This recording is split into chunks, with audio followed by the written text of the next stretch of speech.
truthfully speaking, I don't also think that the gym is the only place to work out. Okay. In fact, the first gym or the first equipment you need is your body. Most women think when they lift weights, their body will become suddenly masculine. they'll become masculine. That is not true at all. Yeah. But the reason why they do that is because they compare themselves to athletes, bodybuilders. Okay. You are comparing yourself to someone who is a high functioning athlete who has been working out for years for that specific body. You are a regular person and you think when you train maybe 2 or 3 times or a whole year or 2 you get there, you won't get there. No. The type of exercise and nutrition they are doing is different. I hear a lot of people talk as though exercise has zero benefits without nutrition, which is not necessarily true. Okay. Even with a poor diet, exercise has its own benefits. Okay. One will ask, why is it necessary to exercise? What is the importance of keeping fit? Hello and welcome to the Heartbeat, where we have honest conversation about health, well-being, and lifestyle.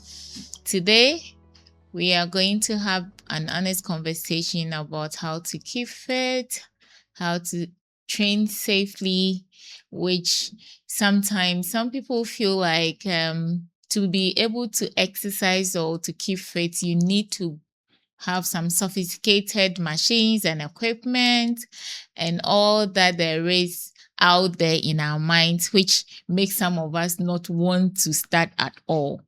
But you know that these days there are a lot of diseases that if we don't keep fit, if we don't train, if we don't keep our body active, we would acquire them.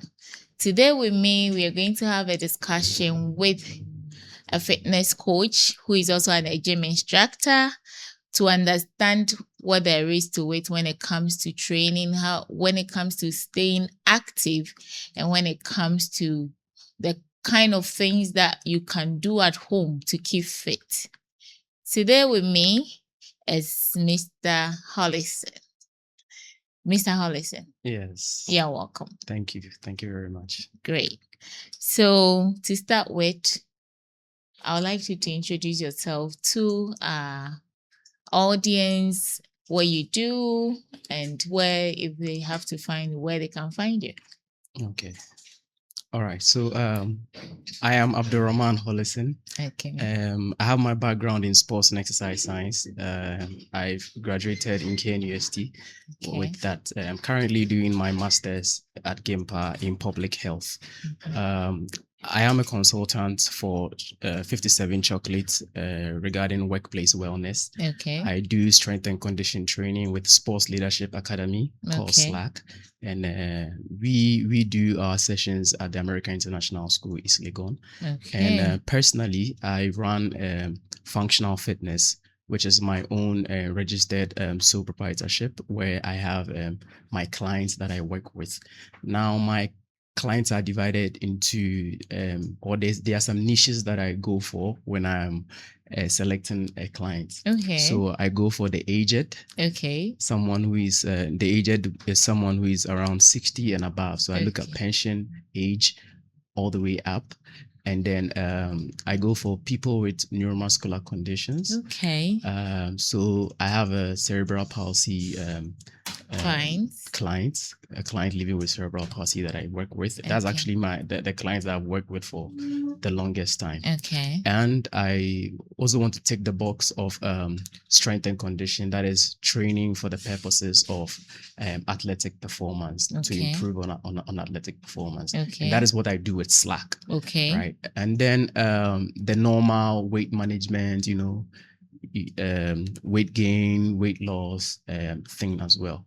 But for me, many of my clients that are even in the category of weight gain, weight loss, also have some kind of neuromuscular conditions, but they are not necessarily visible. We have the ones that is visible, some that is not very visible. I have clients with maybe spinal fusion at the lumbar vertebra, and then some even at the cervical vertebra.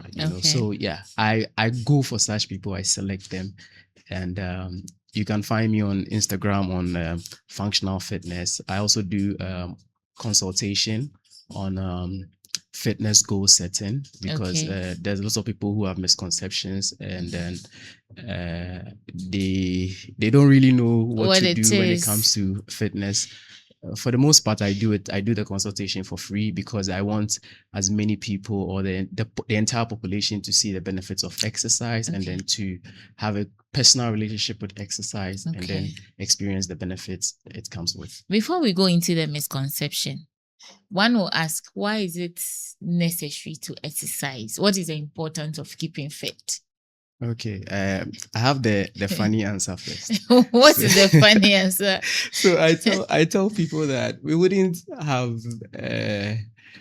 human beings wouldn't have had the need to exercise if it wasn't because the same person that created food is the same person that created exercise. Right? But that's just the funny aspect. But I'll say that the fact that over the years our lifestyle has been tilting towards sedentariness, right? We are not very active in our day-to-day life, right? So most of us sit all day. Exactly. So now we have to supplement it with exercise, because the human body was not designed to be sedentary at all. So if the more modernization comes in, the more sedentary we become, the more we have to be intentional about doing exercise. Yeah, so I would say that is one of the main reasons why we have to exercise, and exercise is non-negotiable. Every human being needs to exercise. I would say the people who are very active at their workplaces, they walk a lot, they carry and then do heavy stuff, right? They still need to exercise, but maybe differently. Or they might have to tilt towards recovery protocols compared to the ones who sit every day.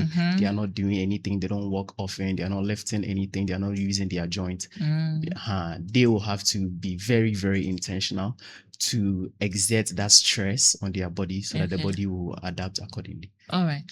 Sometimes some people start, or we have people who have never exercised at all. Yes. And now that maybe they are listening to us, they want to start. How would they start? Maybe some people are shy of going to the gym because they feel like, oh, if I go to the gym, I meet strange people, especially women. Some women have that thing. How would you encourage them to start? Well, I must say that generally, the gym is a very friendly space. Yes, but of course, I've heard people talking about the fact that they feel some kind of anxiety, especially when they go to the gym for the first time. They don't know what to do, and all that. But truthfully speaking, I don't also think that the gym is the only place to work out. In fact, the first gym or the first equipment you need is your body. It's your body. Yes. Your body is the first equipment you need. Right. Essentially, everything you do at the gym are just movement patterns. Right? They are just movement patterns. And if you know these movement patterns, you can do them at home. Right? If it's weight that you want, you can lift something, some bag of rice, put water into a bottle or something, and then you lift it. Right? So there are several things you can do at home or even at work that will not require that you go to the gym, especially now that I think, my personal opinion, I think fitness is getting very expensive, even though the youth now are embracing fitness. They've romanticized it now, and so if you go to a brie over the weekend, you see people, and it's a very beautiful thing. I love it, and I want to see more of it happening. Yes. So I think that you don't need the gym. Right? You don't need the gym if you can if you understand the movement patterns and you can give yourself the needed resistance that is required. That's all. All right. So Mr. Hollison is telling us that the first equipment you need to exercise is your body. And you don't necessarily have to be in the gym. If you know the patterns, you can do it at home. You can, if you want to lift, he's mentioned some of the things. You can lift a bag of rice or put water in bottles and all that. So it means that we have no excuse. If you're just listening to us, this is the heartbeat. The heartbeat is brought to us by Adenta Credit Union, Tilipa 963, the Thare Ghana Foundation, the Salt Pal, and 1115 Restaurant. Before we continue, there are a lot of, as you mentioned, there are a lot of people who are saying, I'm busy, exercise takes time, I don't have the time, because these days everybody's looking for money. Yes. I don't have the time and all that.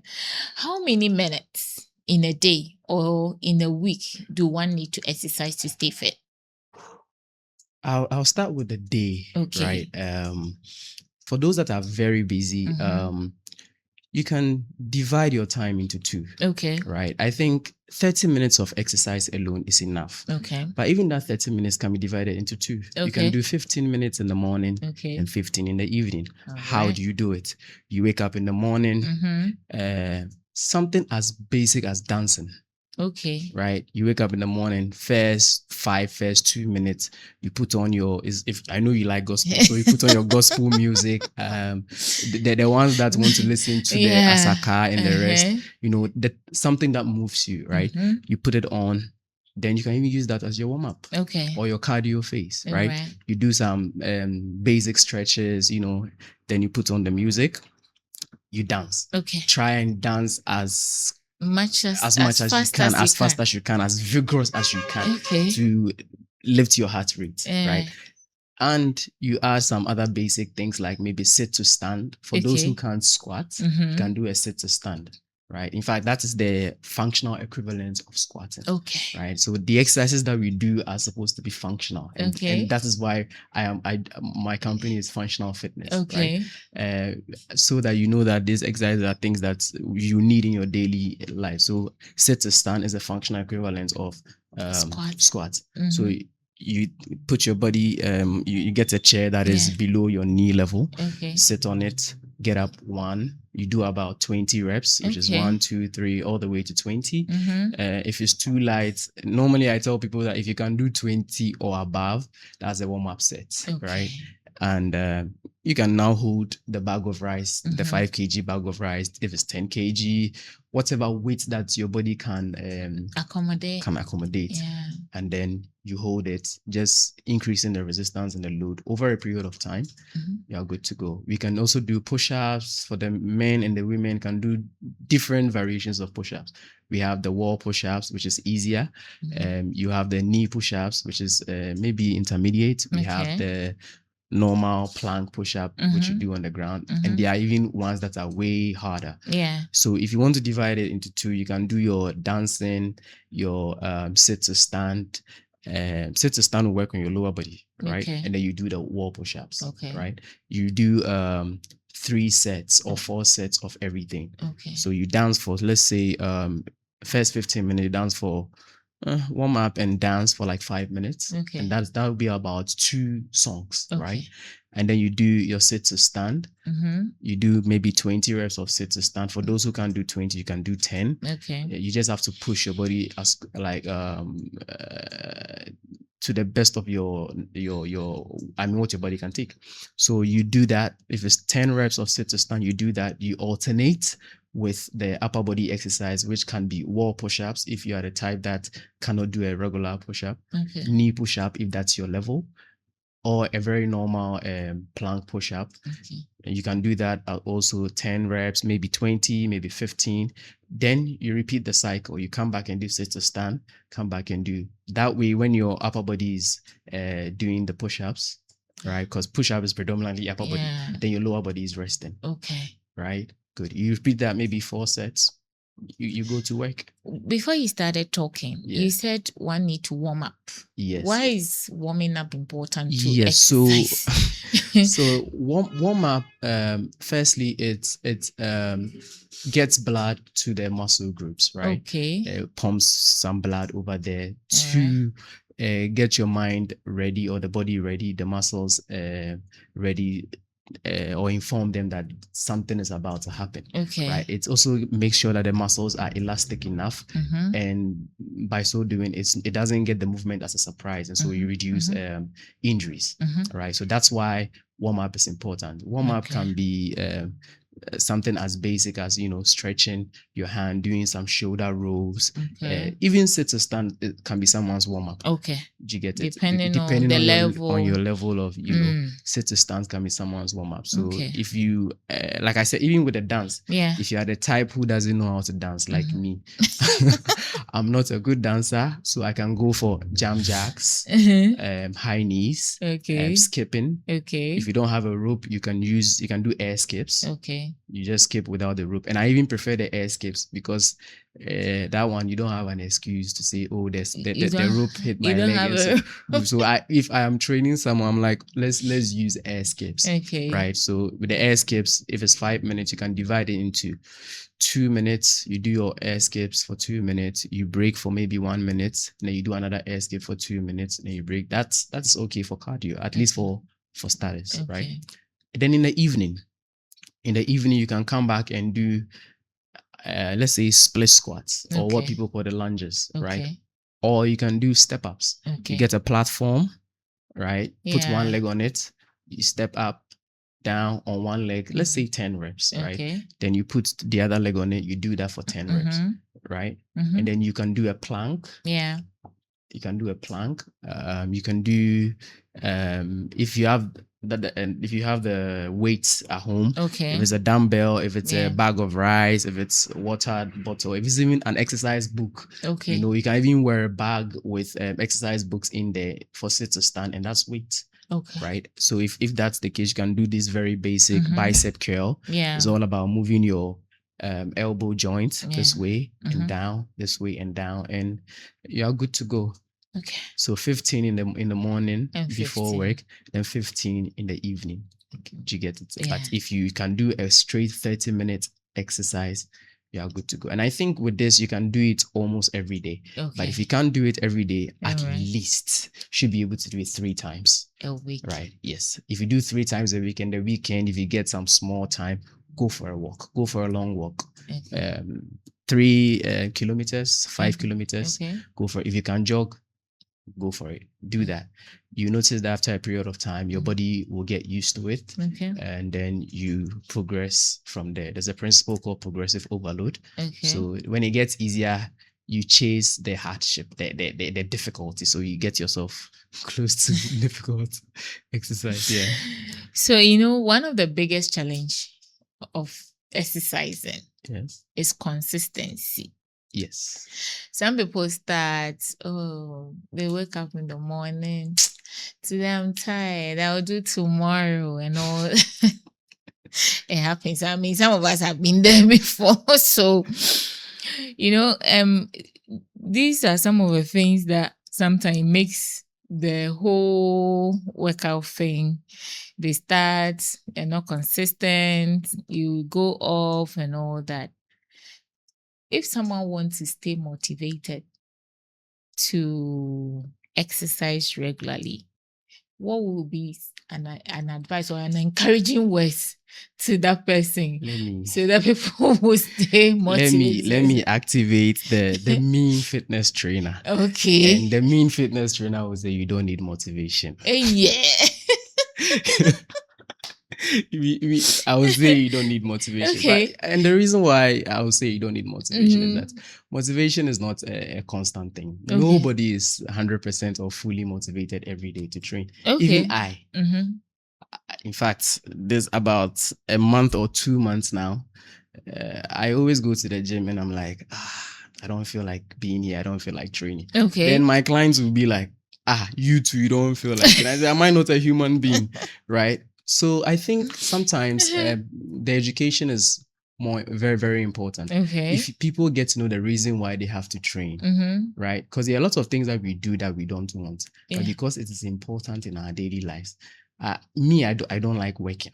If I had my own way and people can fund my lifestyle, you call me at this time and I'm at Russia, maybe climbing a mountain. I'm in a gym in Dubai. You get what I mean? So you don't have to rely on motivation. Motivation is an emotion.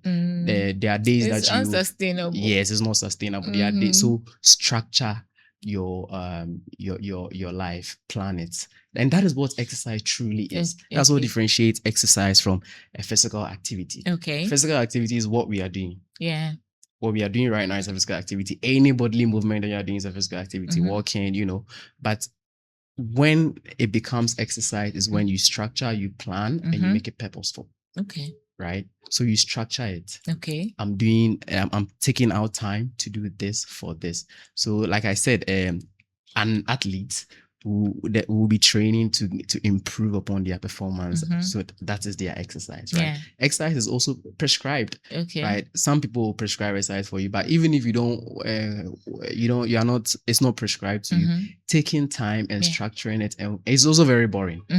I know that there are many people that when you are training them, it's like you are managing their meter for boredom, right? Which is fine, but that's the thing. We have to now understand that it's about repeated.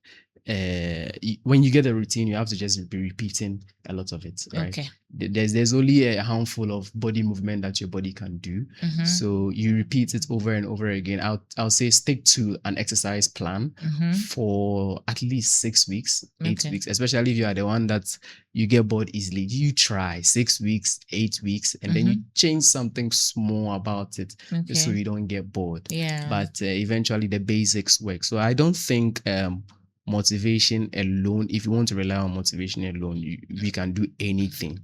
We can't do anything if we rely on motivation alone. We have to go in for discipline, and that will mean that you have to have a routine that you stick to. Yeah. And my favorite word, which is grit, and we go in for grit as well. Resilience and discipline will give you grit. So yeah.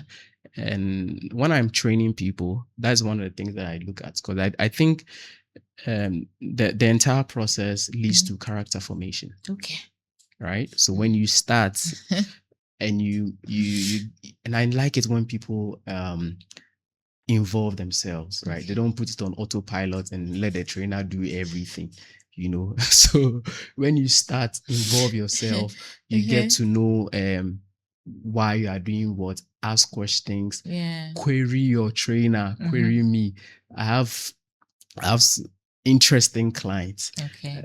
I don't know whether it's because many of them are lawyers. So every now and then someone will send you a study that says that if you are thinking about exercise without the exercise, you get the same benefit. Hey, how is that one? It was a study, it was a headline. Okay. So what do I do as a trainer? I go in there, look for the paper, read it, and it's like, when you are exercising and you think about it, the benefit is, relatively more.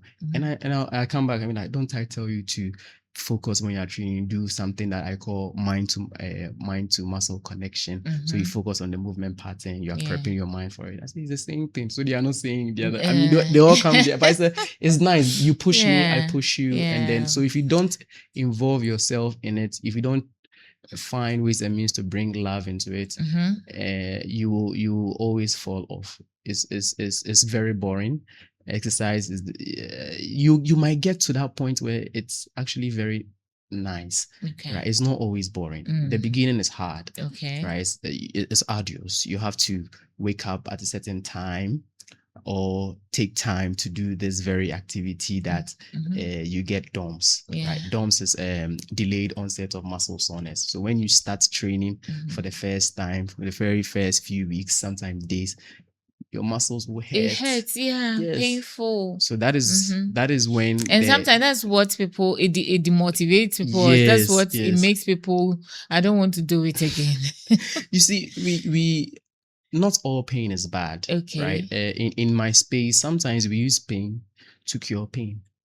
It's true. Right? Sometimes we use pain to cure. So not all pain is bad. So like those who do physiotherapy. Yes. They inflict pain, but at the end of the day, the pain that is there is perfect. So and that's what I do with my clients with cerebral palsy or any other person with some kind of neuromuscular condition. Okay. The name of exercise changes to exercise therapy. Okay. Because the purpose is for, and sometimes you see people cry during the session. Yeah. And then after the session, relief, okay. So the DOMS is very common. Is a if you start, you get it. If you take a long break and you come back, you are likely to get. Not everyone will get it, but you are. Majority of people will get it. Embrace it. It means you should do more. You don't have to stop. Yeah. And then over time, your body will get used to it. And exercise actually makes you happy. There's a mental health benefit to it. Your body releases endorphins and other happy hormones and even dopamine, so you get addicted to it at times. So you just have to push yourself to the point of addiction. If only you don't psychologically fight yourself. And that's the mindset. Like anytime you're going to the gym, you use it. I hate being here. Well, I don't mind. I have people who hate going to the gym, but they show up anyway. So well, once you show up and you hate it, that's what it is. Yeah, just be consistent. You don't need motivation, right? Okay. So, sometimes when people are exercising, they require certain type of nutrition. Yes. So I would want you to educate us, where does nutrition comes in when it comes to fitness okay. And then workouts. So before I even touch on nutrition, because I hear a lot of people talk as though exercise has zero benefits without nutrition, which is not necessarily true. Okay. Even with a poor diet, exercise has its own benefits. Okay. Exercise significantly has its own benefits, right? One of it is your cardiorespiratory endurance getting better. Okay. Right. Your ability to sleep well. Yeah. And many things, right? So exercise alone has its benefits. If you combine exercise and a good nutrition, better. Do you get what I mean? Yeah. Yes, but many people have this misconception. If you exercise and you go and eat a poor diet, it's cost 90. It's not cost 90. It's actually there is a benefit to it. It's better than not exercising. It's better than not exercising at all. Okay. Just like if I have to give a progression, someone who doesn't do any form of exercise versus someone who takes time to walk is better than the one who doesn't exercise. Right. The same way, someone who takes time to add some resistance training and do the walking is better. So when you get to the exercise realm, we have like levels, right? Exercise have 5 components that if you are good at all, you have a balance between them, the better, right? Okay. So with that aside, then we come to the nutrition. Nutrition is very, very important. Yeah. Yes. Even nutrition without exercise also has its own benefits. It has its own benefits. However, the way you diet should be in relation to your physical activity levels, right? So, or what you want to do. An athlete will not necessarily eat like someone who is not an athlete, like a regular person. All right. An athlete might need a lot of carbohydrates in competition compared to a regular person. All right. Someone who is obese and is trying to lose weight will not necessarily eat like me, who I don't have a body goal. I just enjoy the pain. I just enjoy the pain of training. I don't know if you get what I mean. Yeah, I do. So you see that usually, which is the common one, people want to lose weight, and so they tell them to cut on the carbohydrates and the sugars, and then supplement it with proteins and veggies, and whole foods in general, which is very good. But that's because that is the goal, right? Your goal is to lose weight. If you finish losing weight, at some point you might have to eat differently. If you get to the desired weight, you have to eat differently to maintain, right? And I don't like calling it diet. Okay. I just think that that most of the things we call diet was how we were supposed to eat. Okay. And then we decided to not do that. Then we got to a point where, so it's like coming back to factory settings, right? So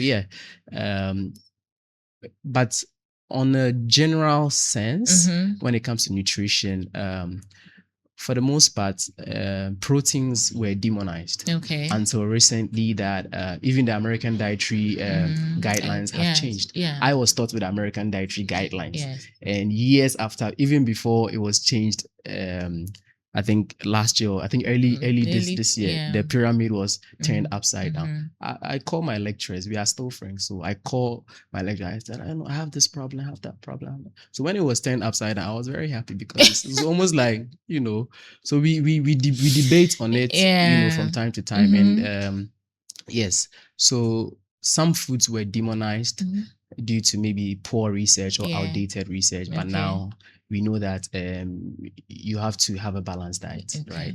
Everything you need balance. Yeah. So you eat some portions of carbohydrate. If you're an athlete, you might need a bit more carbohydrate than the normal person.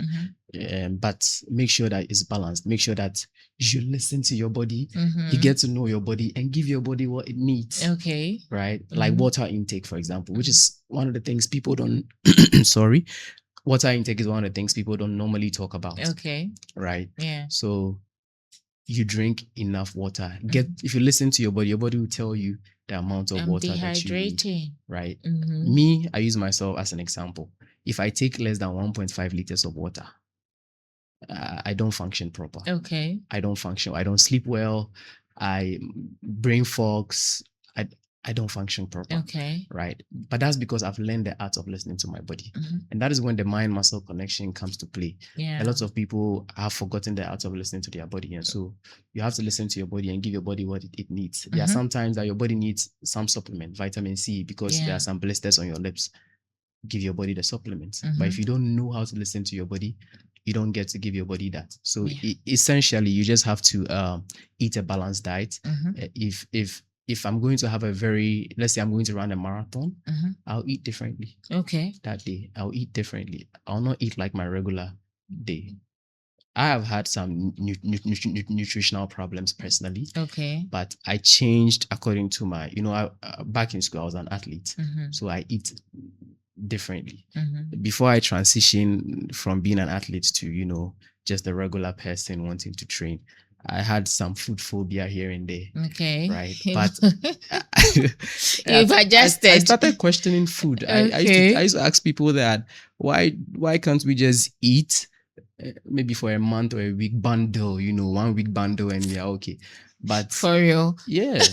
But last year when I decided to add on some muscle mass, now I need proteins. Yeah. I need to increase my food intake. I had to train my stomach. I had to train my body. I have to force food into my system. Right? So that was what happened. So you listen to your body. Your body will tell you what to do. If not, create a routine and be intentional about it and give your body what it needs. So is it necessary that if somebody is trying to keep fit or training, the person needs to see a nutritionist for the right kind of nutrition, or fitness coaches are able to determine what kind of nutrition based on what kind of exercise they are prescribed with? So the fitness space, right? As far as Ghana is concerned, I know many of them who have a general knowledge on nutrition. I'll give you an example. Yeah. I studied sports and exercise science, right? I did biochemistry, then we went into doing nutrition and then energy performance, all of that. But I refrain from giving dietary advice or nutritional advice when it is very, very technical. So I have a nutritionist on my team. Okay. And funny enough, that's my lecturer. He has a PhD on in nutrition and dietetics, right? So, and sometimes it's just the basic things that I can do. Yeah. But I still I book a consultation with him. You go and then he gets you a plan after the consultation, and then there's a review after that, and then we go. Okay. But I'll still give you the general advice. If your aim is to gain weight, I'll tell you to increase your food intake. Okay. Right. And if your aim is to lose weight, I'll tell you to reduce this, reduce that. But before that, I'll ask you, what is your regular lifestyle? How do you eat? Okay. Yeah. If you what's your portion size? Are you conscious about it? Because some people are not conscious about what they eat anything. Yes, they don't account for any amount of food that comes. At all.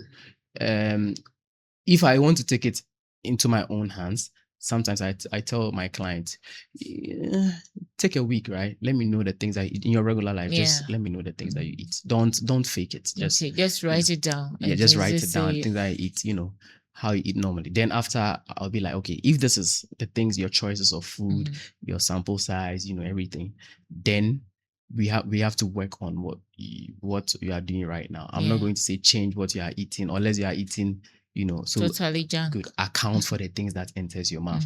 Even if you took some candy somewhere, you account for it. Then I'll be like, oh, you don't need this extras. You have to be cautious of this extra snacks.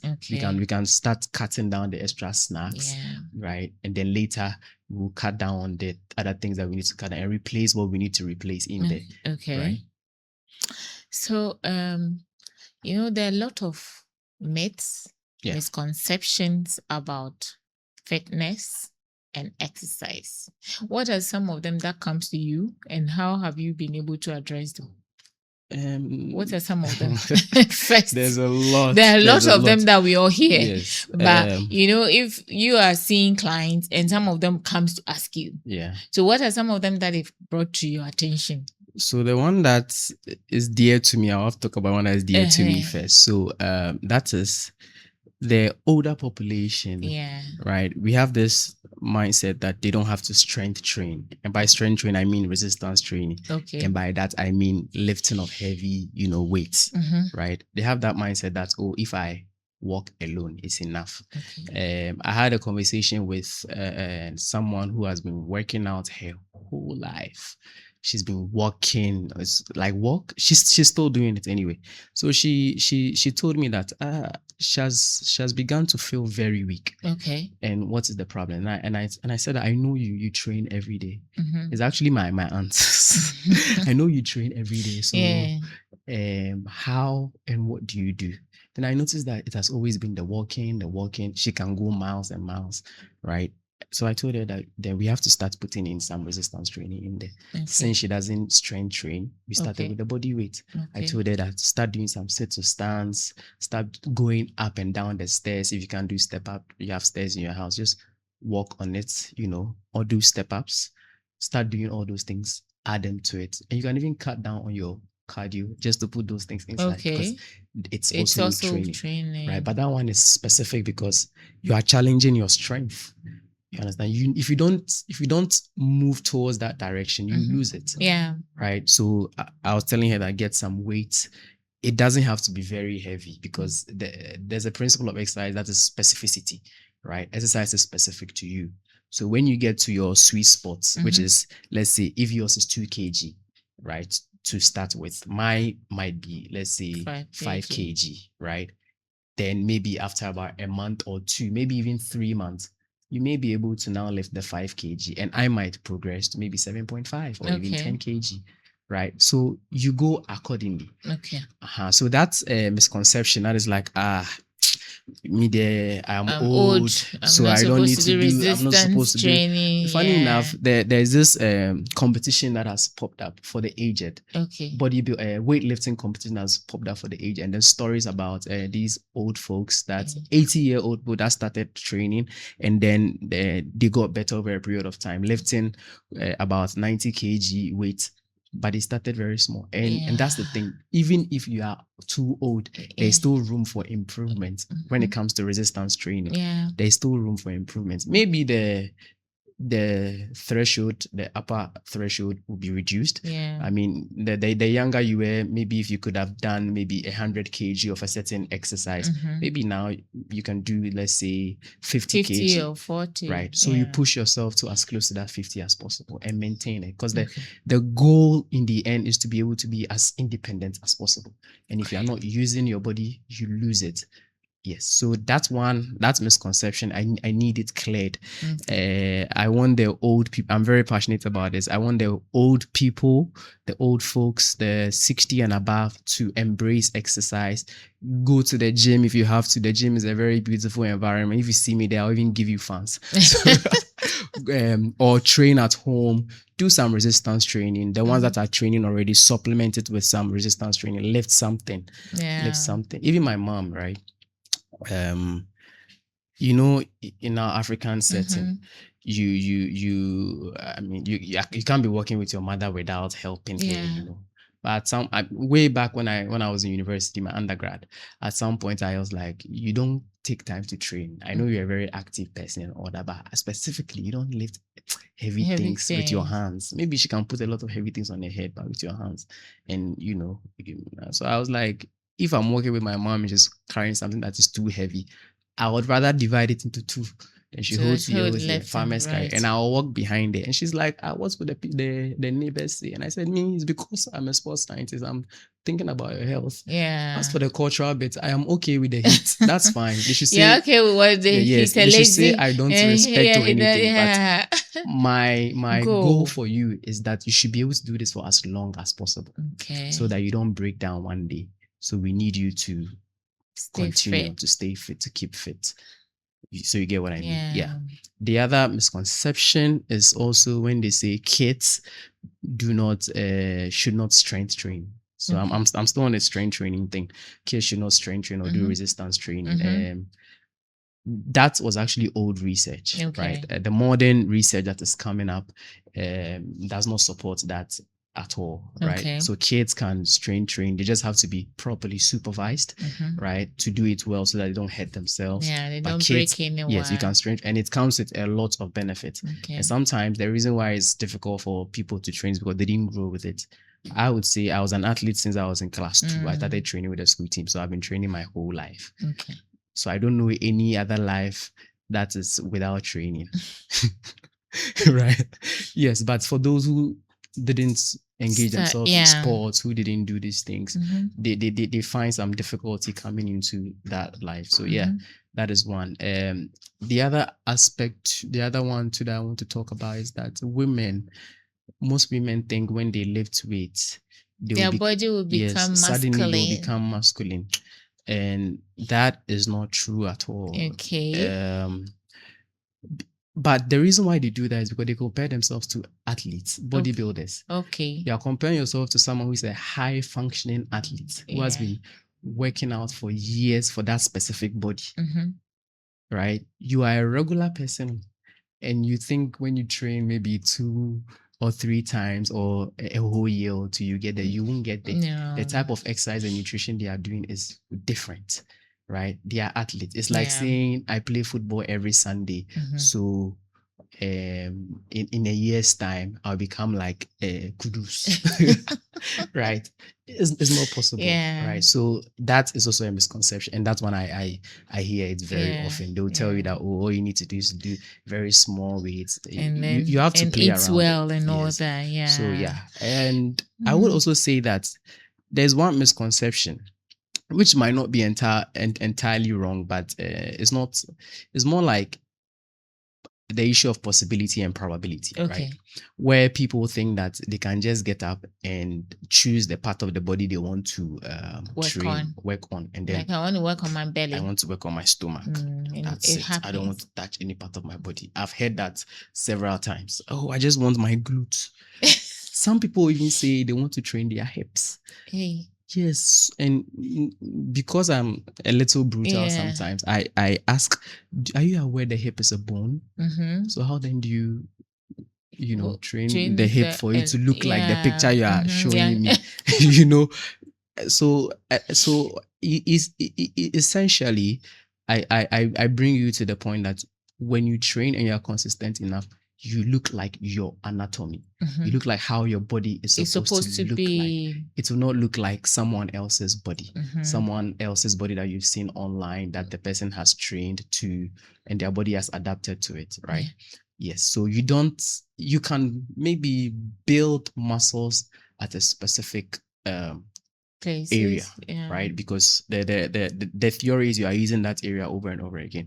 However, burning of fat does not necessarily work that way. Before you got the fat into your system, right? Your body decided to choose to deposit fat wherever it liked, right? It had priority over where it wanted to deposit the fat. So you see that some people get more fat here, some get this here, some get this in their lower body, the thigh. Do you get it? So essentially what we are trying to do is to influence that system. Right? You can't really do much about it, but you can influence it by training. So you can do all types of training, but that system will decide, let's say, I'm going to take more here and then less here. But you have like that balance, a little bit here, a little bit here, a little bit here. Maybe this side will go. I know one man who always loses his legs first. his leg will become skinny and then but he's doing a full body training. Okay. Right. So so you can build muscles, you can target to build muscles, but your body also has its own way of responding. So I need people to free up their mind to know that the body goal is also a chronic adaptation. Okay. Chronic means over a period of time you get there. Yeah. Because for those that have specific body goals and I want to do this, they lose motivation quickly. Because once if it's not working, I mean the interest is gone. Yes, it's not even like it's not working. They think it's not working because I would say that the fitness industry has also promoted this, right?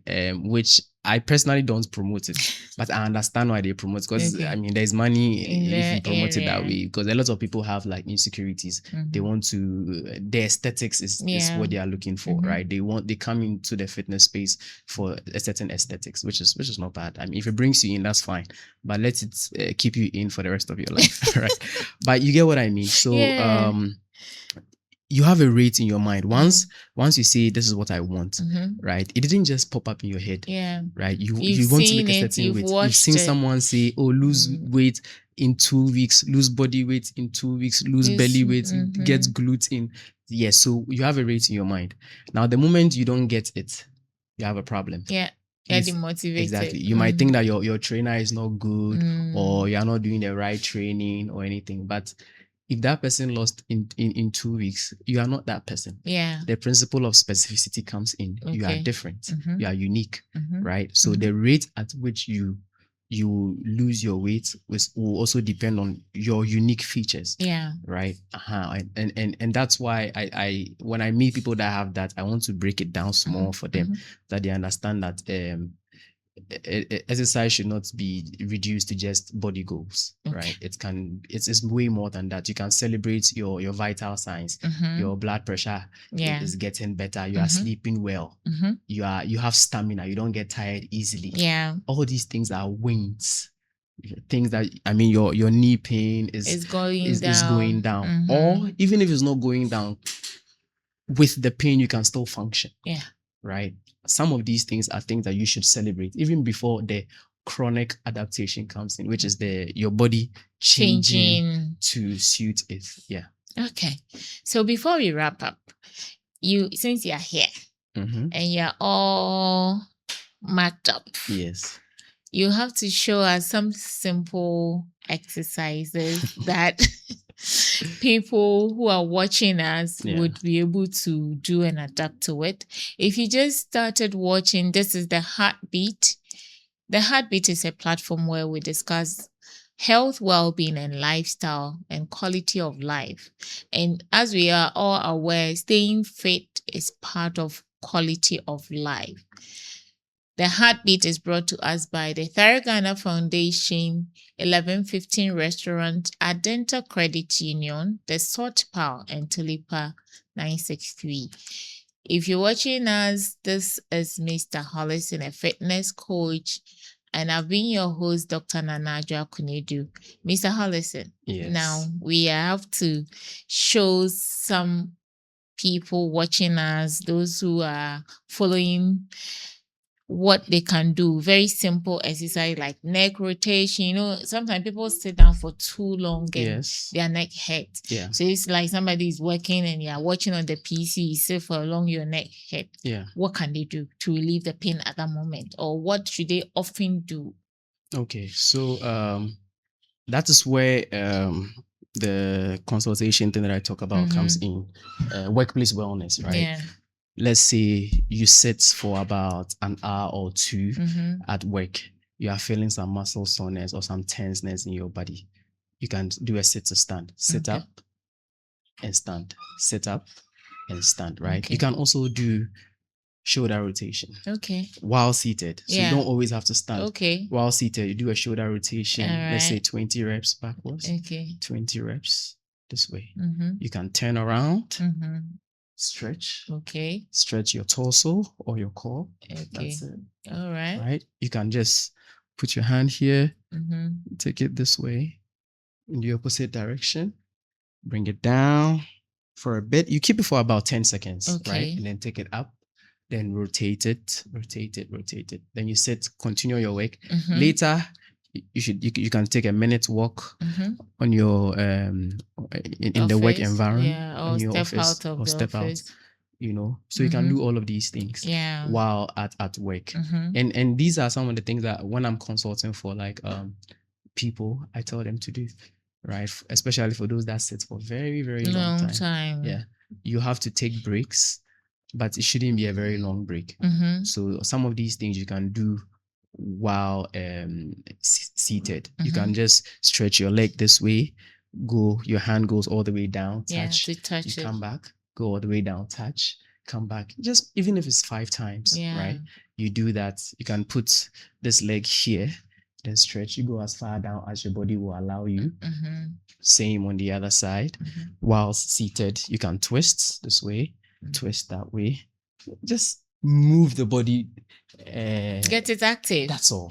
Just move the body, right? You can do all of these things. But like I said, if you get home and you still don't have like the gym at home or anything, you can do what we did, the step ups. You can do dips for your triceps. You can do the push-ups. You can do way more, something that will get you sweating, right? But at the workplace, we just want to break the sedentary cycle. To keep people fit. What will be your final message to people not giving up about taking care of their bodies through exercise? I mean, I know with the area that you are in, working with the aged, it's very important. And I think that supporting that group, it's a way to go, because some people, I work with them, they retire and you see them and they look, all of a sudden they're looking very old. So I think that if you're watching us and you are nearing retirement, maybe working out should be a way to go and all that, so that you keep up.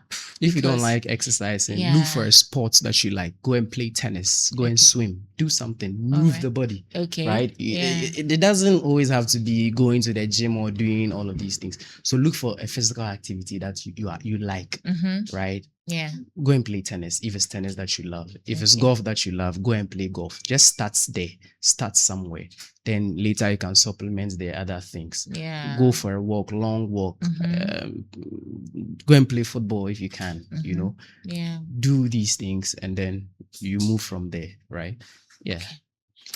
So this has been the Heartbeat.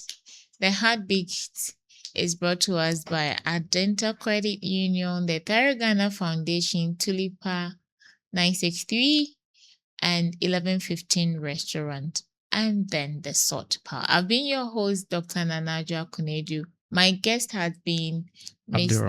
Abdul Raman Hollison. He says, shut up, rush up, and shut push up and up. push up. Shut up and push up. Oh, yeah.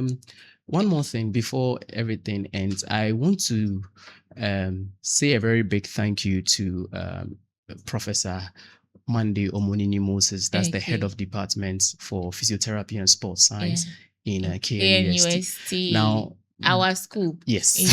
That department is doing something very interesting. Can you believe they've standardized AMPE? Oh, wow. So AMPE has been standardized by a department led by our very own prof, and we are trying to create awareness and push it to the Olympics. So one day we should see our very own AMPE. Hey, we should all go and play some. Some of us were very good in AMPE when we were in school. So even I think recently during the Independence Day celebration, they did some expo, some awareness creation on that on campus.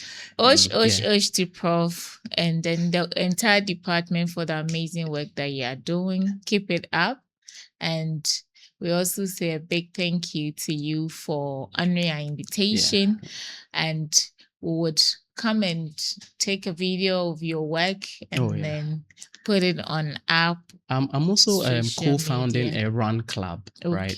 What do you do at the run club? So it's called Valor City Run Club. And we are starting on 28th of this month, March 2026. It's a Saturday. Yeah, it's a Saturday. We are doing our very first launch. The whole idea is to promote the people, to promote wellness, right? and we want to run against non-communicable diseases, So these days is becoming yes, just unbecoming. yes. So we have a broader community, and then we'll have a member club as well. Okay. So we want to educate the population as well. It's an NGO. Okay. But we will run to raise funds and do every other thing, right? We will tell people stories and how they've been able to meet their fitness goal and how their vital signs have gotten better, their health have gotten better. Okay. So we just got it registered, but we are here to start proper on 28th. On 28th March. of 28th of March is at Spintex Road. The Chicken Man, Pizza Man, they are converging around 5:30. Okay. And we even have some company coming in to sponsor us as well. So on 28th of March, if you have nowhere to go, if you want to keep fit, if you want to be part of this laudable idea to keep fit and to keep your body stable and to zoom into this, the year is still young. You can still set your goal for fitness and exercise. Join them on the Spintex Road, the Chicken Man, Pizza Man premises at 5:30 a.m. to do the walk and then to keep fit. Thank you very much for watching us. When I say the heartbeat, you respond one heartbeat at a time. See you again in our next episode. Thank you. Thank you.